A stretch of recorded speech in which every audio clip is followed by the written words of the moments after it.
The vote was 307 to 1. Earth lost. Ambassador Lena Vasquez sat in the great circular chamber of the Galactic Council and did not move. Around her, 700 alien delegates shifted and murmured and congratulated each other with the particular enthusiasm of people who had just done something they knew was wrong and needed noise to drown out the knowing. The chamber was carved from a moon. Its walls were 6 kilometers of polished obsidian that reflected everything back at you. Every face, every gesture. Every coward looking away from the one human sitting alone at the small round table near the back. She did not move.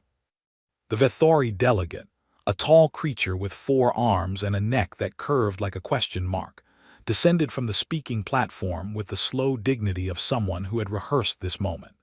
His name was Councillor Merv, and he had spoken for 2 hours before the vote. He had used words like necessary realignment and resource distribution equilibrium and the difficult arithmetic of survival. He had spoken these words in a voice that was soft and reasonable and almost kind, the way a surgeon might explain an amputation, as if the calm of the explanation changed what the knife was going to do. The resolution was simple. Earth's solar system, its asteroid belt, its outer planets, their moons, was hereby designated a common resource zone under Galactic Council jurisdiction. Extraction operations would begin within 6 standard cycles. Earth itself was to be reclassified from emerging sovereign world to protected observation territory, which was a title that sounded generous and meant nothing. It meant humanity would be watched. It meant humanity would not be consulted. It meant the door that had taken 300 years of striving to open had just been shut, locked, and the key thrown into something with no bottom. Merv passed her table on his way out. He paused, his 4 arms folded across his chest in the Vethori gesture of formal acknowledgement, which looked, to human eyes, like a man hugging himself very hard. "Ambassador Vasquez," he said, "you understand this is not personal." She looked at him for a long moment. "It never is," she said. He walked away. The chamber emptied around her in layers, delegates filtering out through a dozen archways, their conversations already moving past the vote to other business, to dinner plans, to the next thing. The resolution was done. It was filed. It was real. The machinery of galactic civilization had chewed through one more agenda item and would move on to the next without breaking stride. Lena sat there until the chamber was empty. Then she opened the small communications terminal built into her table, bypassed 3 levels of council network protocol with codes that were not supposed to exist, and connected to a channel that was also not supposed to exist. "It passed," she said. The voice on the other end was a man named Admiral Jorah Chen, and he had been waiting in a ship that was also not supposed to exist, in a location that was not on any chart the Council had access to, for exactly this call. "How bad?" he said. "Everything outside Earth orbit, full extraction rights, we've been reclassified to observation status." A pause, not the pause of a man who was shocked. The pause of a man confirming what he already suspected and allowing himself exactly 3 seconds to process it before moving on. "Did they offer anything?" Merv said it wasn't personal. "Right," another pause shorter. "Lena, come home." She closed the terminal, stood, and walked out of the chamber of the Galactic Council for the last time. 300 years. That was how long humanity had been trying. It had not started with ships or weapons or any of the things the other species remembered later when they tried to make sense of what happened. It had started with a signal, a mathematical sequence broadcast from a research station on Titan, picked up by a Vethori explorer ship passing through the outer system. The Vethori had debated what to do with it for 11 years. Then they had come to Earth. They had expected a primitive species.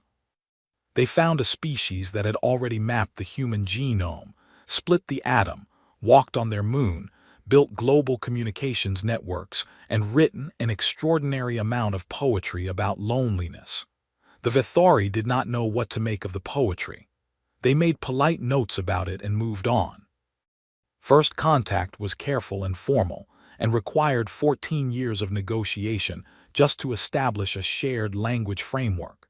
Humanity threw itself into that project with a focus that unnerved even the Vethori linguists, who were used to being the smartest people in most rooms. Humans turned out to have an almost pathological gift for language acquisition. They did not just learn Vethori standard. They learned it, then requested access to 11 other council languages, then learned those, then started asking questions about the grammatical structures of languages that had not been spoken for centuries by species that had not existed for longer. It took them 4 years. The Vethori filed a report with the council. The council noted it. The council moved on. Humanity was admitted to the Galactic Council as an observing member 40 years after first contact. Not a full member, observing. They could attend sessions. They could speak when called upon. They could not vote. They received a small table near the back of the great chamber carved from a moon, and they sat at it for 260 years, speaking when called upon, watching, waiting. The other species were not cruel. That was the thing Lena had come to understand, sitting at that table through decade after decade of sessions. They were not cruel. They were just thoroughly, completely, almost incomprehensibly certain that humanity did not matter very much. Earth was small. Its sun was unremarkable. Its people were young, clever in certain narrow ways, emotionally erratic by council standards, prone to war among themselves, prone to large feelings they could not always explain, prone to making art about things that had no survival value. The council found them interesting the way one might find an unusual insect interesting. Full membership had been on the table 17 times in 260 years. 17 times it had failed to pass. The reason given was always different. Humanity had not met the technology threshold. Humanity had not demonstrated sufficient political stability. Humanity had not resolved its remaining territorial disputes. Humanity had not achieved the minimum population distribution across multiple star systems. Each time, the goalposts moved, and humanity went home and met the new standard and came back and found new goalposts. By the time Lena Vasquez was appointed ambassador, the 34th human to hold the title, she had stopped believing the goalposts were real. She had started to understand that the council did not want humanity to meet the standard. The council wanted humanity to stay small and manageable and slightly behind, because a humanity that was fully in the room was a humanity that would have opinions and cast votes and complicate things. She had served 12 years working within the system. She had asked, argued, negotiated, presented papers, built coalitions, called in favors, made the case in every language the council possessed. 307 to 1. She understood now. They had never intended to let humanity in. They had needed the asteroid belt for 30 years and had been patient enough to wait for a vote that would look legitimate. The reclassification to observation territory was not a side note. It was the main event. They were not just taking the resources. They were ensuring humanity could not object in any forum that mattered. They had calculated, with the cool arithmetic Merv had described so pleasantly, that humanity would have no choice but to accept it. They had been calculating that for 300 years. They had made one error in their arithmetic. They had never asked what humanity had been doing with the time. The ship was called Unbroken, not officially. Officially, it had a designation that was a long string of numbers and letters that meant nothing, assigned by a project office whose own name was classified above the level of most governments on Earth. But the engineers who built it, who had spent 19 years in a shipyard carved into the dark side of a remote asteroid no council survey had ever flagged as interesting, called it Unbroken, and the name stuck. It was not the only ship. There were 11 of them.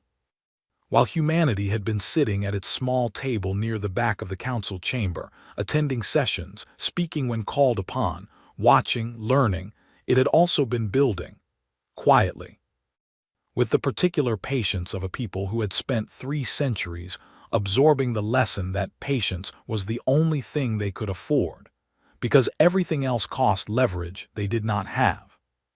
The engineers who designed Unbroken and her 10 sisters had grown up reading council technical databases, which humanity had been granted limited access to as a courtesy of observing member status. They had read those databases the way someone reads a map of a country they intend to visit, carefully, systematically, looking not just at what was there, but at the gaps, at the things that were not included, at the edges of council technology, where no one had pushed because no one had needed to, because no one had been hungry enough. Hunger, it turned out, was a significant engineering advantage. Unbroken was 30 kilometers long, not unusually large by council standards. The Vithori ran carrier ships twice that size. But size was not the point. The point was what it carried and how it worked, and what its 11 drive cores could do to the physics of a local region of space when they were pushed past what the council's own best engineers would have said was theoretically possible. They had said it was theoretically possible. They had spent 8 years proving it. Admiral Jorah Chen stood on the bridge of Unbroken and received Lena's call and stood very still for 30 seconds after he closed the channel. Then he turned to his crew. 22 humans at their stations looking back at him. Young, most of them. Calm, all of them. Trained for 8 years for exactly this, for the moment when the call came and the thing they had built stopped being a secret and started being a question that the rest of the galaxy would have to answer. Navigation, Chen said. Sir. Plot a course for Council Prime. A pause not long. Course plotted, Admiral. Chen looked out through the main viewport at the dark, at the stars that the Council had decided humanity did not matter enough to reach. Signal the fleet, he said. All ships move. Unbroken turned. And in 10 other dark and hidden places in the outer system, 10 other ships that were not supposed to exist turned with her, and together they fell toward the light. The first thing Council Prime's defense grid registered was a gravity anomaly. Not a ship, not 11 ships.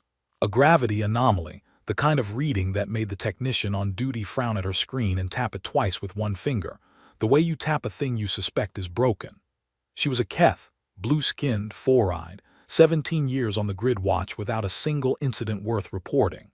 She had a cup of something warm going cold on her left side, and a half-finished schedule rotation form on her right, and she was, in the most complete sense of the phrase, not ready. She tapped the screen a third time. The anomaly did not fix itself. It got bigger. She opened a channel to her supervisor. Sir, she said, I have something. What kind of something? She watched the readings climb. Gravity displacement across a front 300,000 kilometers wide. 11 separate but synchronized signatures. Energy output that her instruments were technically measuring, but that her instruments were also, in some quiet mechanical way, struggling to believe. The kind of something, she said carefully, that I think you should come see yourself. Council Prime was not a planet. It had been once, 300,000 years ago, before the species that built it had done what every species eventually did when it ran out of things to solve. It had started solving the planet itself.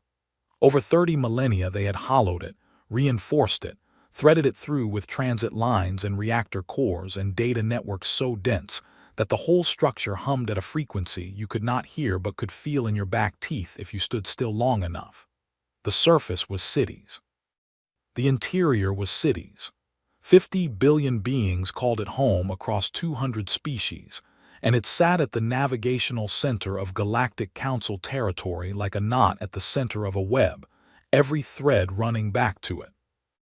It had not been attacked in 11,000 years. The last species to try had not existed in 11,000 years either.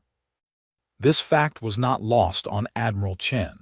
He had read every account of that engagement in the 3 years he spent planning this approach.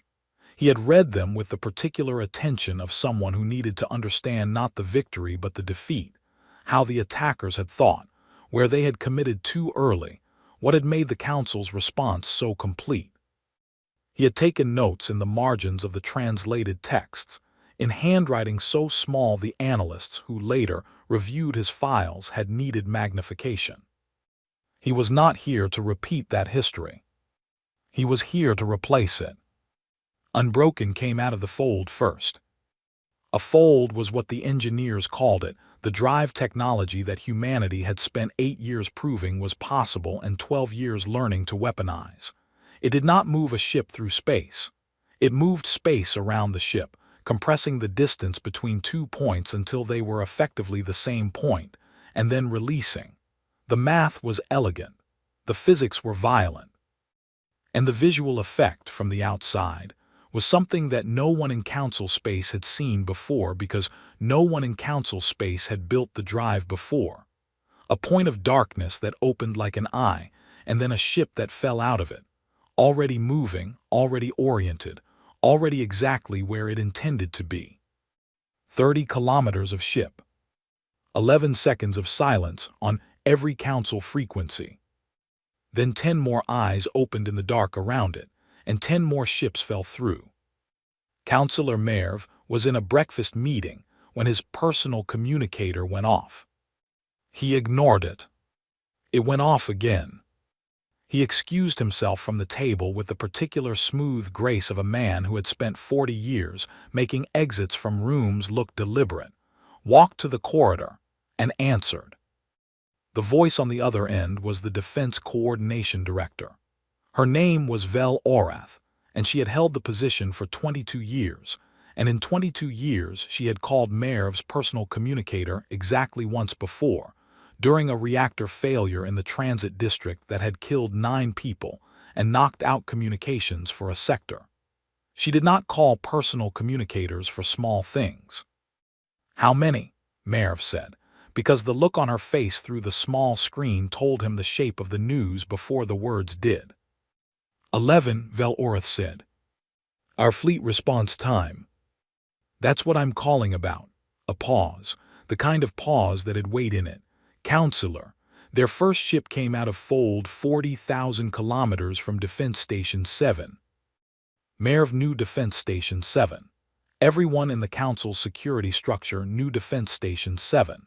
It was the closest hardpoint to the standard Council Prime approach corridor. It was positioned exactly where any attacker would need to pass through. It had been positioned there for a reason, and the reason was that no ship had ever been able to fold that close to a gravitational body the size of Council Prime. The interference was too severe.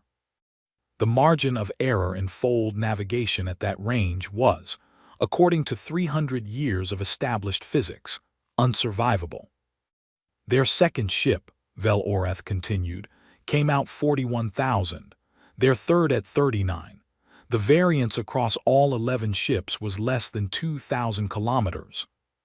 Merv stood in the corridor outside his breakfast meeting and looked at the wall. "They've solved fold precision," he said. It was not a question. "At a level we do not have," Vel Orath said. "Counselor, Station 7's targeting solution had a 6-second window when Unbroken emerged. Standard protocol. We fired." And another pause. Their shielding absorbed it. Merv was quiet for 3 seconds. "Send me everything," he said, "and get me a line to the human ship." Chen received the hail 40 minutes after emergence. 40 minutes. He had expected faster. He had planned for faster. The 40-minute delay was itself a data point. It meant the Council had spent 40 minutes doing something before opening a channel, and what they had been doing was running every weapon they had at station range and watching it not work, and now they were adjusting their approach. He respected that, the adjustment, not the weapons. He accepted the channel. Merv's face appeared on the main screen, 4 arms folded across his chest, the same posture as the Council chamber, composed, reasonable, the surgeon about to explain the knife. "Admiral Chen," he said, "I confess you have surprised us." "I know," Chen said. "May I ask what you intend?" Chen considered the question. It was, he thought, a good question. Honest in a way Merv had not been honest in the council chamber. "May I ask what you intend? Not you must stand down, or this is an act of war, or we demand you explain yourselves. May I ask?" The question of a man who had just watched his station's weapons absorbed like weather and was recalibrating. "We intend to be heard," Chen said. "You had a vote, 307 to 1. You took our solar system. You reclassified us. You made a decision about what humanity is worth, and then you made it permanent in law with no appeal." He paused. "We are the appeal." Merv's four arms shifted. "What you are doing is illegal under council charter." "We are not a council member," Chen said. "You saw to that." A silence on the channel. "What do you want?" Merv said. "A new vote," Chen said. "Full membership. Restoration of our sovereign rights over our solar system. And a formal review of every resolution passed in the last 300 years that was shaped by the assumption that humanity would not be in the room to object." Merv looked at him through the screen for a long moment. "And if the council refuses?" Chen did not answer right away. He turned slightly and looked at his navigation officer. She was a woman named Yara Osai, 29 years old, who had grown up in a coastal city that regularly flooded because the warming earth that the council had found so unremarkable had not finished with it yet. She had a photograph of that city, the old one, the one before the flood walls, folded in her left breast pocket. She had carried it for 11 years. She looked back at him. Her face said nothing that wasn't already settled. He turned back to the screen. "Then we will show you what we built while you were deciding we didn't matter," he said. "And you will vote again. And this time you will understand what the vote actually costs." Merv's four arms unfolded from his chest. It was the first unguarded gesture Chen had seen from him, the Vithori equivalent of a man who had just sat down very hard in a chair. "I need to consult the full council," Merv said. "You have 6 hours," Chen said. He closed the channel. What followed in those 6 hours was not what the council expected. They expected the fleet to hold position, to wait, to perform the patience that humanity had demonstrated for 300 years, that deep institutional stillness of a species that had learned to absorb refusals and come back. Instead, Unbroken moved. Not toward Council Prime, not toward any defensive installation. It moved to the edge of the shipping corridor that fed Council Prime its primary resource stream from the outer belt stations. The same resource stream that the Resolution had been designed to expand using Earth's asteroid belt, and it stopped there. And sat there. It did not fire, it did not broadcast threats. It sat in the corridor the way a stone sits in a river, and the ships that had been inbound to Council Prime along that corridor saw it and stopped, and the ships behind those ships stopped, and within 4 hours, there was a line of freighters and transports stretching back 11 light minutes that was not moving, and was not going to move because no freight captain in the galaxy was going to test whether 30 kilometers of human engineering would hold its position. The Council's Economic Analysis Office sent Merv a report 2 hours into the standstill. The report was 3 pages. The first page was data. The second page was projections. The third page was a single paragraph that, stripped of its formal language, said, "If this continues for 30 days, Council Prime faces a resource shortage that will require emergency rationing across 40% of residential sectors." 30 days. Not years, not decades. 30 days. Merv read the paragraph. He read it again. He set the report face down on his desk. He had spent 40 years in the council. He had written resolutions and voted on resolutions and negotiated resolutions, and he understood, at a level that was almost physical, the way that power worked in the galaxy. Power was not ships. It was not weapons or shields or fold drives that broke the rules of physics. Power was the ability to make the cost of opposing you higher than the cost of accommodating you. Humanity had just made the cost of opposing them extremely clear. And they had done it without firing once. He picked up his communicator. "Call a full session," he said. The second vote happened in 5 hours and 53 minutes. Lena Vasquez was not in the chamber for it. She was standing on the bridge of Unbroken, where Chen had asked her to be when he made the call, because he thought she should hear it in a room with people who had built toward this moment for the better part of their lives. She stood next to the navigation console where Yara Osai was tracking the inbound feeds, and she watched the count come in. 301 to 7. In favor of humanity. No one on the bridge cheered. No one shouted. Yara Osai reached into her left breast pocket and took out the photograph of the city that used to flood and looked at it for a moment and then put it back. And that was the closest thing to a celebration that the bridge of Unbroken produced. Chen received the formal transmission from Merv's office 3 minutes later. He read it. He set it on the console. He looked at his crew. "We'll hold position until the membership documentation is filed," he said. "Navigation, keep the corridor blocked until confirmation comes through." "Yes, sir." He walked to the viewport. Stars. The same stars that the Council had spent 300 years deciding humanity did not matter enough to reach. They looked the same. They were not the same. "Sir," said his communications officer, "we're getting signals from a lot of places. News networks, diplomatic channels, other species governments." A pause. "Some of them are calling the fleet." "What are they saying?" The communications officer, a young man, 24, who had never known an Earth that had not been negotiating with the stars, looked at his screen. "They want to know," he said, "who we are." Chen looked at the stars. "Tell them," he said, "we're the species that was in the back of the room." He let that sit for a moment.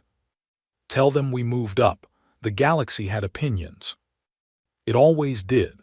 That was the thing about 50 billion beings spread across 200 species living in a structure carved from a dead planet. They had opinions about everything, and the opinions arrived fast and loud and contradicted each other completely. And the Council's information networks carried all of them simultaneously like a river carrying everything it had ever touched. The opinion that spread fastest was fear. Not the loud kind, the quiet kind. The kind that moves through a population the way cold moves through a building with a broken window, not a gust, just a slow dropping of temperature that you notice only when you realize you've been sitting in your coat indoors for an hour without thinking about it.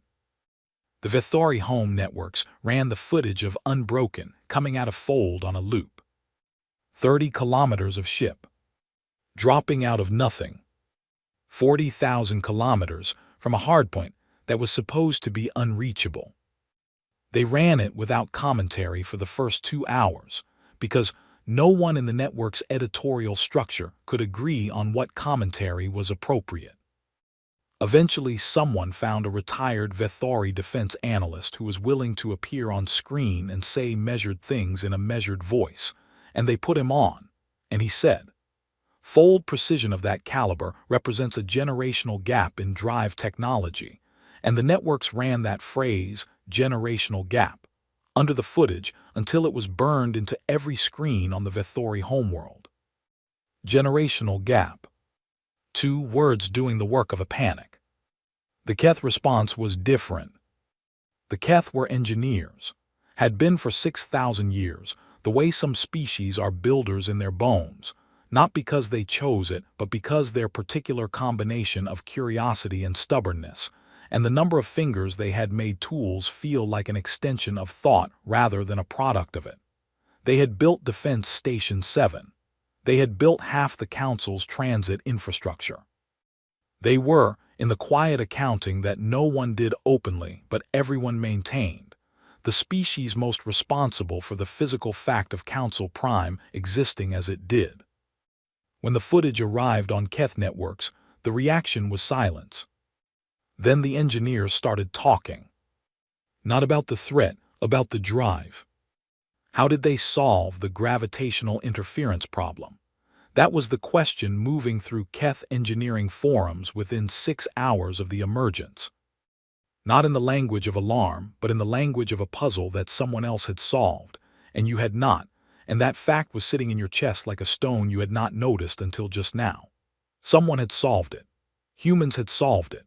With less time, less funding, less access to council technical resources, humans had solved the problem that Keth engineers had categorized as theoretically approachable in perhaps 2 to 3 centuries, and had apparently done so in less than 20 years. The Keth Director of Engineering Sciences sent a formal request to humanity's new council office within 8 hours of the vote. The request was for a technical exchange program. The Sarin were afraid. That was the simplest truth of it. The Sarin were a small species, small in number, small in territory, small in the particular way that 300 years of being a minor power in a large galaxy makes you small, and they had a long memory. Their ancestors had been absorbed into a larger civilization twice before they found the council, and the finding had felt like rescue, and they had been loyal to that rescue ever since, with the loyalty of a people who remember what the alternative felt like. They did not want a new power. They had been comfortable. The Sarin ambassador to Council Prime was a woman named Teth Ran, and she sat in her office the morning after the vote and looked at the feeds and felt something she had not felt in 40 years of diplomatic work. She felt the ground moving. Not literally. Metaphorically, in the way that people who have spent their lives building on a foundation feel it when the foundation shifts, a wrongness that has no single location, that is everywhere and nowhere, that makes every surface you put your hand on feel slightly less solid than it did yesterday. She sent a private message to her home government. The humans are stronger than we knew. This is not the end. This is the beginning of a very long question. She did not specify what the question was. Her government did not ask. Lena Vasquez was doing paperwork. This was the thing that no one in the council chamber, or on the bridge of Unbroken, or on any of the Vethori or Keth or Sarin networks talking about generational gaps and technical exchanges and the ground moving. No one was thinking about the paperwork. But the paperwork was real, and it was enormous, and it arrived on Lena's desk the morning after the vote in the form of 47 separate council administrative filings, each of which represented one part of the bureaucratic machinery required to translate a vote into an actual legal reality. Full membership meant forms. It meant classifications and designations and official entries in 12 different council registries, and the reassignment of Earth's solar system from Common Resource Zone back to sovereign territory, which itself required 11 sub-filings that each had to be completed in council standard and cross-referenced with the original resolution that had created the wrong designation, and annotated to explain why the wrong designation was being corrected. The annotation field had a maximum of 500 words. Lena needed 600. She was sitting at the small round table that had been her family's address in the council chamber for 34 ambassadors and 300 years.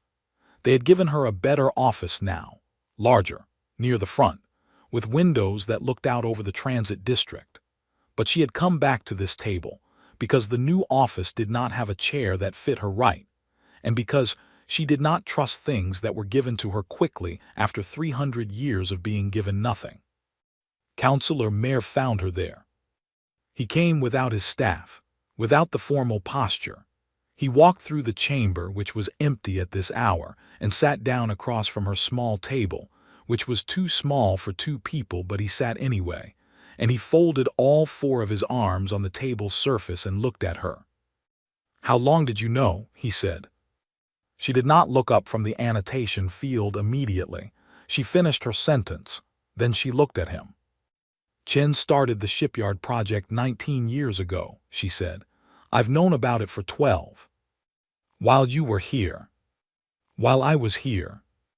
Merv was quiet. His forearms were still on the table. You were negotiating in good faith. Yes. While knowing that if the negotiation failed. There was a second option, Lena said. Yes. He looked at her for a long time. That is a very human thing to do, he said. It was not an insult. It was not a compliment. It was the careful observation of a man who was updating something fundamental. I know, she said. May I ask why you did not simply use the ships from the beginning? Lena set down her pen. She looked at the table, her table, the back of the room table, the table that 33 people before her had sat at and spoken from when called upon. Because we wanted in, she said, not over. Merv looked at the table too. And now? Now we're in, she picked up her pen, which means the ships stay parked, as long as everything we were promised actually happens. And if it doesn't? She looked at him. He understood. He unfolded his arms and stood and walked out of the chamber and left her to her paperwork. Chen kept the fleet at Council Prime for 3 more days. He did not announce this as a threat. He did not broadcast it as a warning. He filed standard docking requests, as any fleet would, and the requests were processed with a speed that would have been unimaginable a week ago, and the ships moved to assigned positions in the outer transit ring. 11 ships parked in a row. Visitors came. Not officially, not as diplomatic delegations with credentials and formal protocols. They came the way curious people always come when there is something they cannot explain and cannot stop thinking about quietly and on foot, and they stood in the transit ring's observation bays and looked at the ships through the glass. Keth engineers mostly. Some Vethori, some species Chen did not recognize. They stood there and looked at Unbroken, at its length, at the drive housings that even at rest had an energy signature that their instruments measured in units that did not quite fit the instrument scales, at the hull plating which was dark and smooth and showed no damage at all from Station 7's weapons, not a mark, not a scorch. A Keth engineer named Osvel stood in the observation bay for 2 hours. She had been designing ship hulls for 30 years. She had a doctorate in materials behavior under energy impact and another in phase transition metallurgy. She was, in the opinion of the Keth Engineering Council, the best hull specialist currently working. She stood in the observation bay and looked at the human hull. She could not identify the material. She had run 4 scans and the readings made no sense, not because the instruments were broken, but because the readings were internally consistent and the material they described should not exist, should not be possible to manufacture, should not hold its structure under the energy inputs that Station 7's weapons would have delivered. She stood there for 2 hours. Then she went back to her office and sent a message to the Keth Director of Engineering Sciences. Make the exchange request formal, she said, and make it generous. On the 3rd day, Chen received a message from Earth. Not from the government, not from the military command structure, from his daughter, who was 9 years old and lived in a city that used to flood and now had flood walls and was currently, according to the message, in the middle of a school project about the Galactic Council and had a question. The question was, Dad, are we going to be okay now? He read the message twice. He was sitting in his quarters on Unbroken, in the dark, with the viewport showing the transit ring and the observation bays, where even at this hour there were shapes standing at the glass, looking. He wrote back. I think so, he said. Tell me about the project. She messaged back in 4 seconds because she had been waiting. She told him about the project. He read every word. Outside the viewport in the observation bays, the shapes kept coming. Different species, different hours, same posture, standing still, looking at the ship, trying to understand what they were looking at. Chen knew what they were doing. He had done it himself once, standing in the shipyard in the dark, looking at the hull of Unbroken before her first systems test, trying to hold in his head the full fact of what they had made. Not just the ship. The 19 years. The engineers who had given up other careers. The funding that had come from 30 governments pooling resources quietly over a decade. The physics papers that had been published under false names to avoid council attention. The fold tests that had failed 9 times before they succeeded. All of it in the hull. All of it in 30 kilometers of ship floating in a transit ring, while 50 billion beings on a carved-out planet tried to decide what kind of universe they were living in now. He closed the message from his daughter. He looked at the shapes of the glass. He thought, good. Look, we were always here. You just weren't paying attention. The Drivari did not send a message. They sent a ship. One ship, carrier class, older than the council resolution that had just flipped humanity's status, older than Lena's tenure, older than the careers of most of the people now scrambling through Council Prime's defense coordination offices trying to decide what the correct response was to a vessel that had just dropped out of fold on the wrong side of the transit perimeter without filing an approach declaration, and was now sitting there, quiet, broadcasting nothing. The Drivari did this. It was a known thing about them. They communicated in positions, in the physical fact of where they put themselves and how much space they took up and how long they stayed. Words, to the Drivari, were furniture. You used them to fill a room. The room itself was what mattered. The room they were currently furnishing said, "We are watching and we have not decided yet." Chen received the report at 3:40 ship time. He was not asleep. He had not been fully asleep in 4 days, a fact he had not shared with anyone because the crew was watching him the way crews watch commanding officers in new territory. Not for orders, but for whether the person giving the orders still believed in the orders, which was a different thing entirely and harder to fake. He read the report. He set it on the console. He looked at it. "Navigation," he said. "Sir." "The Drivari ship, what's its weapons posture?" A pause, the pause of someone checking twice. "All systems cold, Admiral." "Shields up, passive configuration." He picked up the report again. Shields up but weapons cold was not an attack posture. It was not a retreat posture. It was the posture of something that had walked into a room and put its back against the wall and was watching the exits. He understood that posture. He had spent 19 years in it. "Hold our position," he said. "Do not hail them, do not move toward them, do not move away." His communications officer turned. "Sir, Council Defense is requesting we." "I know what they're requesting," Chen said. "Hold." The Drivari had not voted. That was the thing that sat in the back of Chen's mind like a splinter, small, specific, impossible to stop touching. 307 to 1. One was Earth. The Drivari had abstained, not voted against, not voted for, abstained, filed a formal declaration of non-participation and left the chamber before the count. He had read the abstention 3 times when Lena forwarded it. He had underlined the word non-participation. Abstentions happened. Species abstained for political reasons, for resource reasons, because they didn't care, because caring cost something they weren't ready to spend.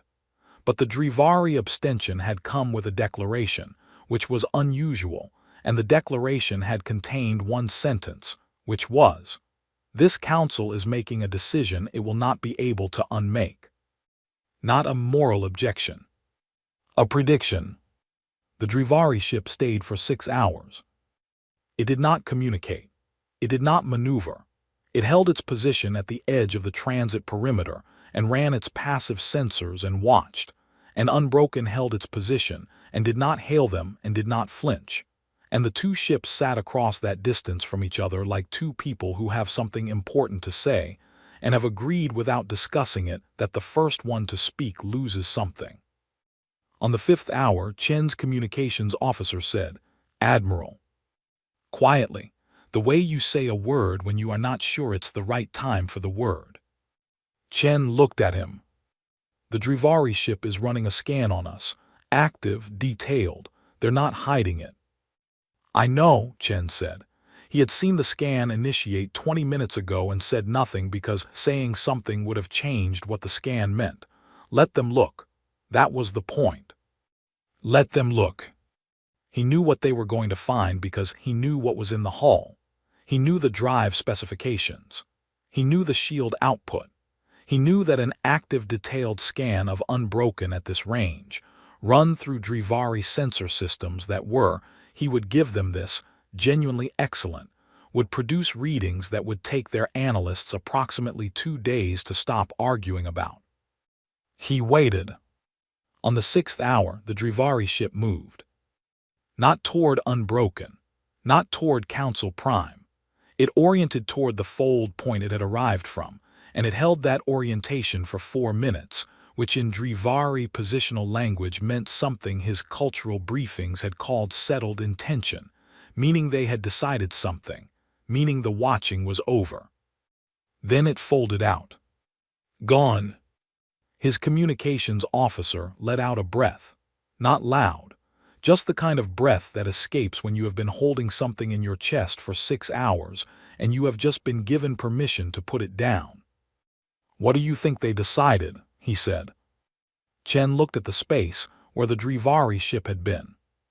That we're real, he said. The Sethkai ambassador requested a meeting 2 days later. The Sethkai were not a species Chen had spent much time on in his briefings. Mid-tier power, 8 systems, long history of sitting with whichever coalition was currently winning, which was not cowardice so much as a very old and very practical policy shaped by the particular geography of sitting between 3 larger powers, and having learned across several thousand years that strong opinions were expensive. The Sethkai ambassador's name was something that did not translate well, and so everyone called him Reth, which he tolerated. Reth met Chen in a docking bay conference room on Council Prime. Small room. Round table. No staff on either side, which was Reth's request and which Chen had granted because a request to meet without staff from a species that had voted against humanity 3 days ago was worth a round table in a small room. Reth was tall, thin in the way that looked structural, as if removing any part of him would cause a problem. His eyes were on the sides of his head, which gave him a field of vision that made sitting across from him feel slightly off. You were never quite in the center of what he was looking at. He sat down. He placed both hands flat on the table. I want to discuss trade, he said. Chen looked at him for a moment. We voted against you, Reth said, because he was a practical species with a practical ambassador and practical species, did not spend time pretending the obvious was not there. We voted against you because Councillor Merv's office indicated the resolution would pass by a larger margin than it did, which would have made our opposition to it economically costly and politically pointless. But it didn't pass by that margin, Chen said. No. 1 vote.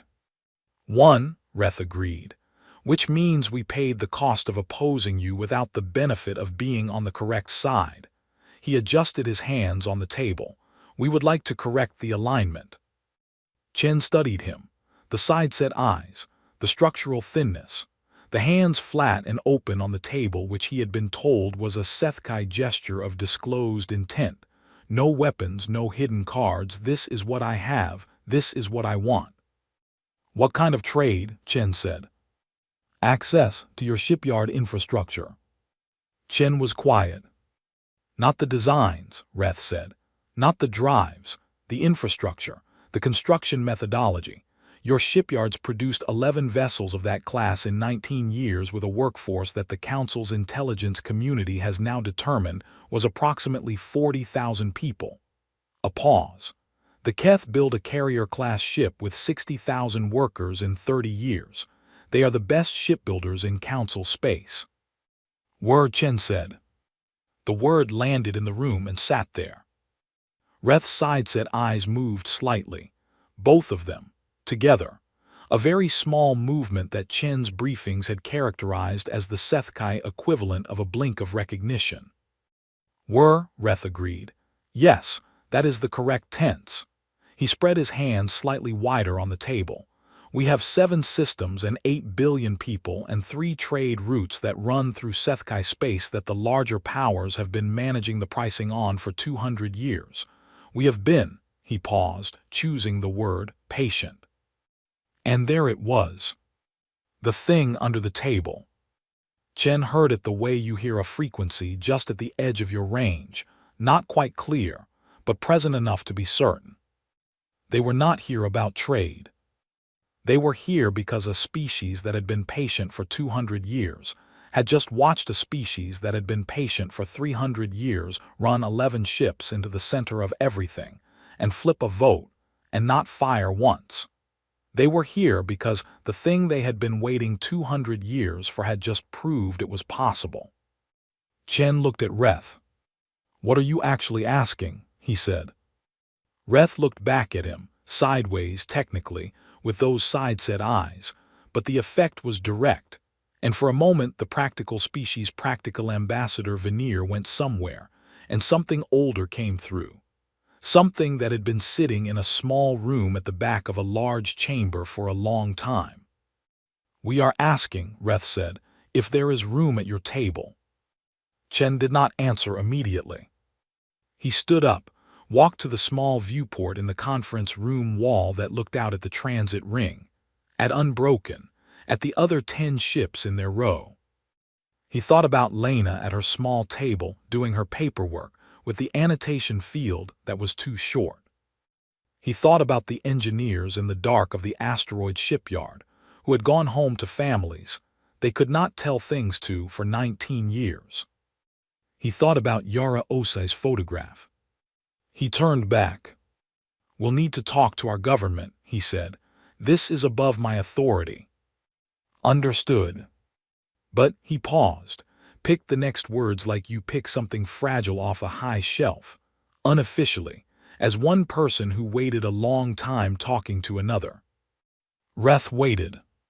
"The table we had," Chen said, "was too small. We're building a bigger one." He looked at Reth. "Show us you mean it. Vote with us on the resource zone reversal filing next session. When it costs you something, then we'll talk." Reth stood. Both hands came off the table. He held them open at his sides, which Chen's briefing said was the full version of the gesture, not just no weapons but no reservations. "Done," he said. He left. Chen stood in the empty conference room for a while. Then he went back to the bridge and started drafting a report to Earth that was going to be very long and very complicated, and was going to require a lot of people to read it and argue about it, and eventually decide things he was not authorized to decide alone. He was fine with that. Outside the viewport, Unbroken sat in the transit ring, and species that were not Keth and not Vethori stood in the observation bays now, different shapes, different sizes, all of them doing the same thing. Looking, recalculating, deciding which side of a very new history they wanted to be on before the choosing got expensive. Chen watched them through the glass. He thought, good. Come look. We've got room. The Murath fleet came in hot. No declarations, no hails, no positioning language, no abstention filed, no round table in a small room. 17 ships dropping out of fold in a spread formation. Weapons live, shields at maximum output, moving at a speed that said they had decided something before they left and had not reconsidered once on the way. 17. Against 11. The math was the kind that looked settled. Chen was on the bridge when the proximity alert fired.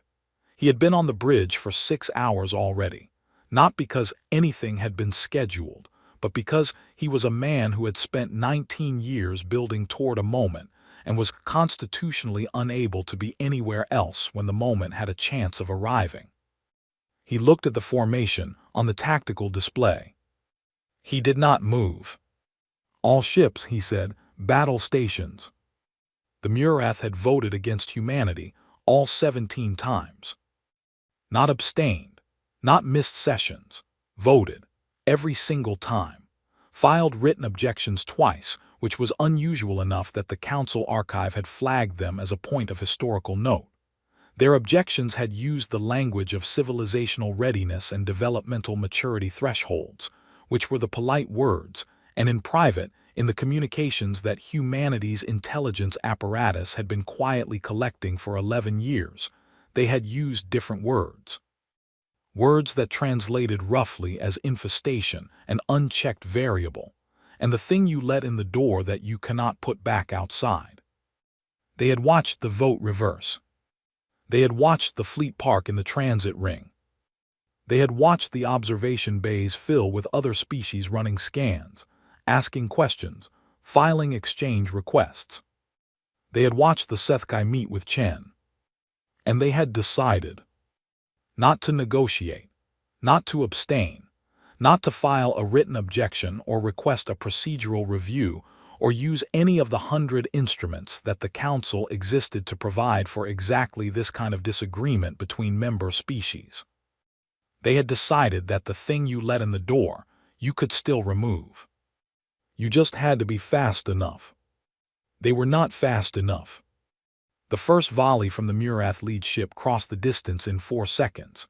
It hit Unbroken's shields, and the shields took it the way stone takes rain, present, registered, absorbed, unchanged. Osvel, the Keth hull specialist who had stood in the observation bay for 2 hours, would later publish a technical paper about what happened to the Murath weapons output on contact with Unbroken's defensive field. The paper would be 60 pages. The 60 pages would reduce, for any reader willing to follow the math, to 1 sentence. The Murath brought the wrong tools. Unbroken returned fire.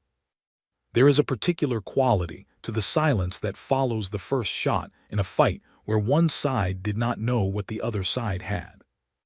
It is not the silence of shock. It is earlier than shock. It is the half-second before the brain has finished processing the information that what it expected and what happened are different things, and that the difference is large, and that the large difference has immediate consequences for decisions already made and actions already in motion.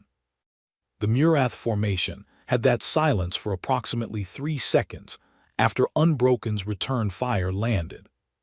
3 seconds is a long time. In 3 seconds, a lot of hull can stop existing. The Murath ship that took the shot directly did not explode.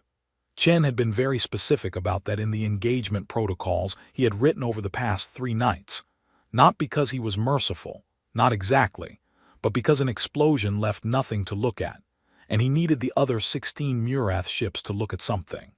He needed them to have 3 seconds of silence to look at a ship that had been hit and was still there, but was not, in any functional sense, a warship anymore.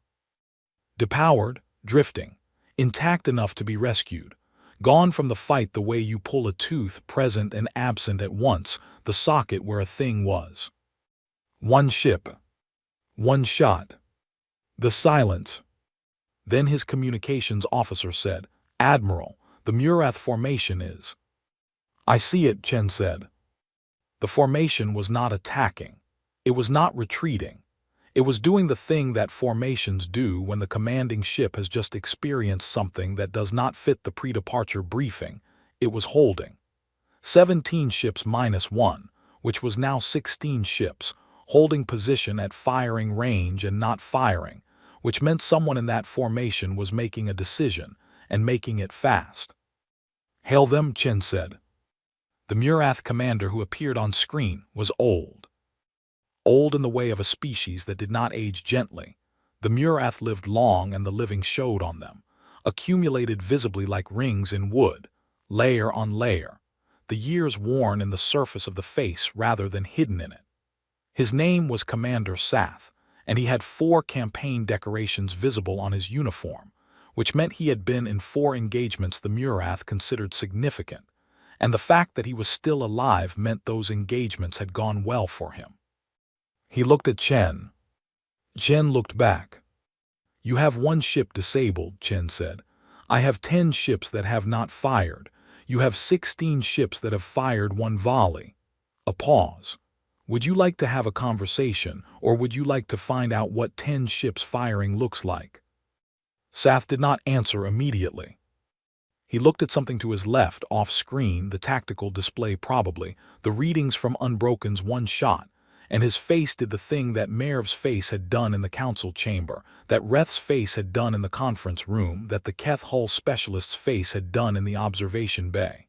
The thing where a thing you believe to be settled turns out to be unsettled. The recalculation, quiet, interior, happening behind the eyes. "What do you want?" Sath said. "Your fleet to stand down," Chen said. "All weapons cold, all shields passive. And then we talk. And if we don't stand down..." Chen looked at him. "Then you'll find out," he said, "what we built the other 10 ships for." The Murath stood down. Not fast, not with grace.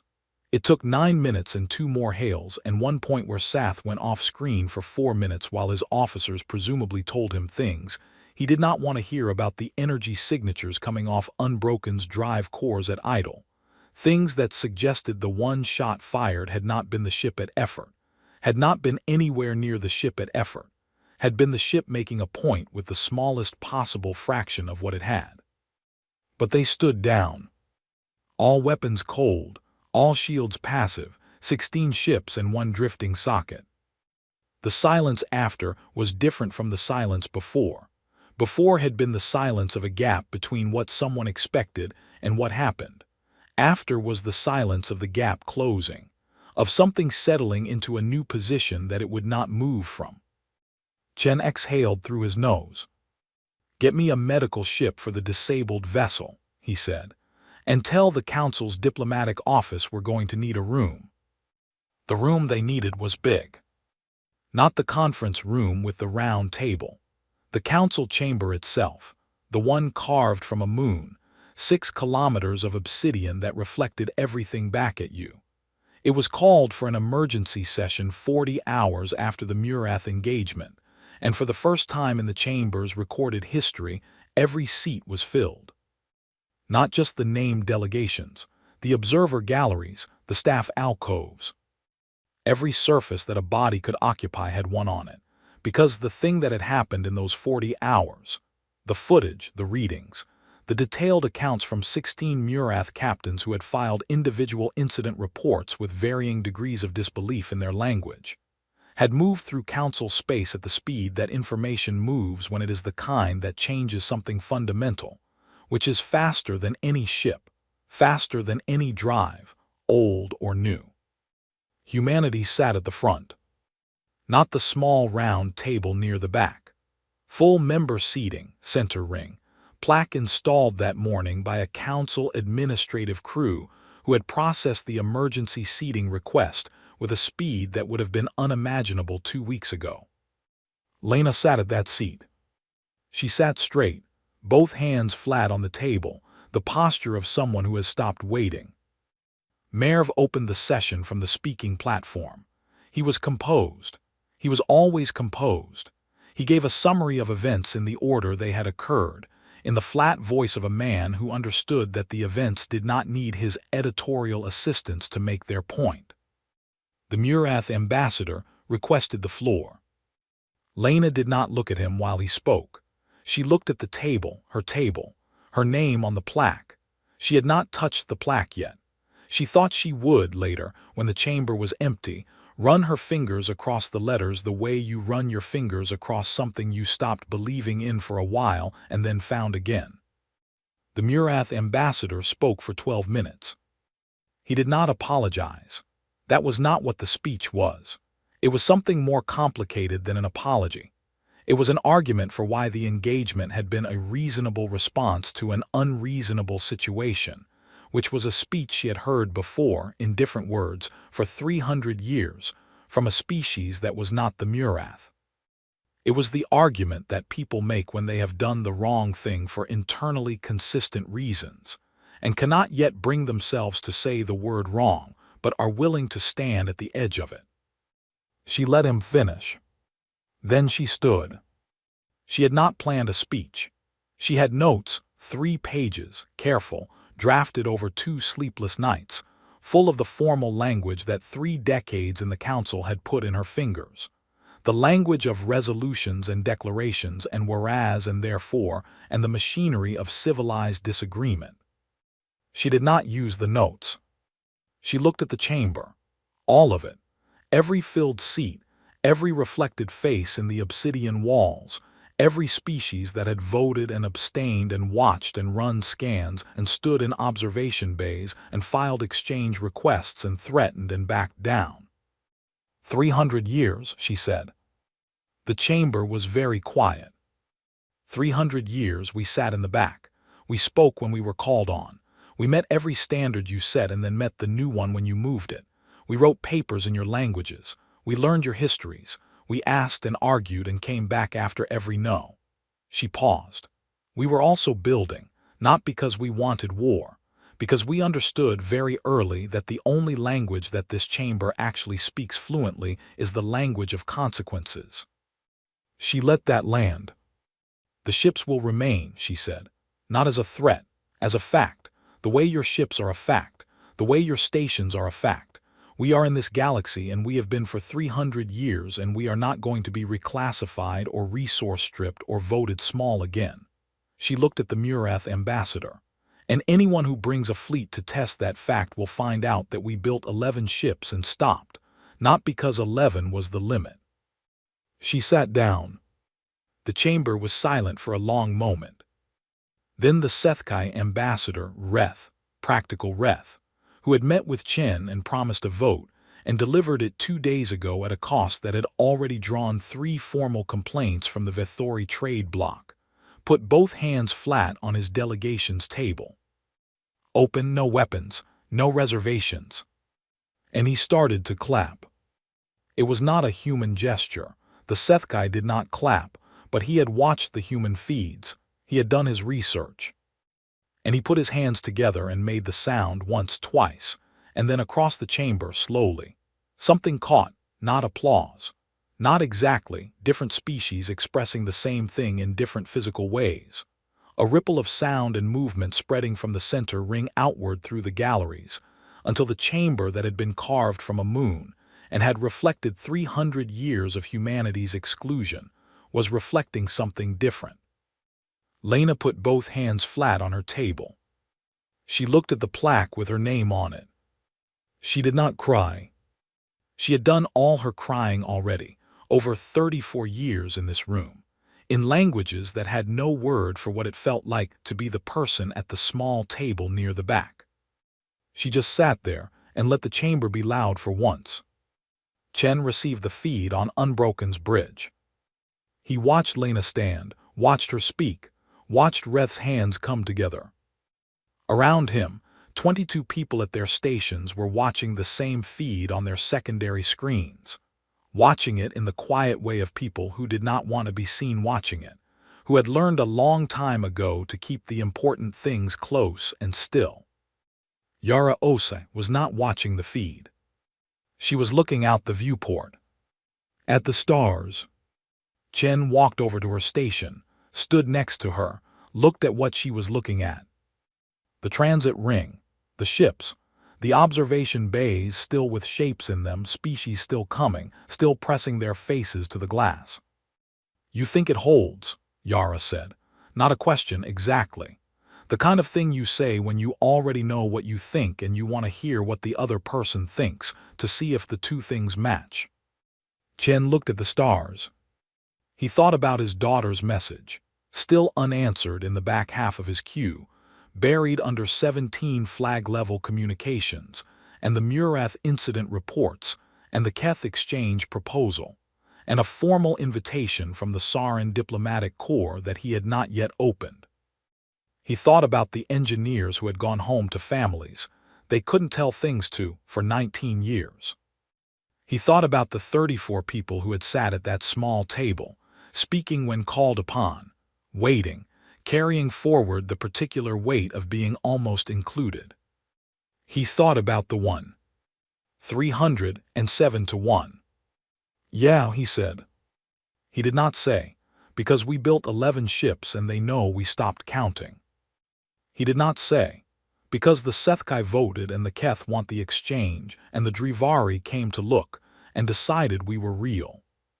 He did not say, because fear and respect are not the same thing, and we are going to spend the next 300 years making sure the galaxy learns the difference.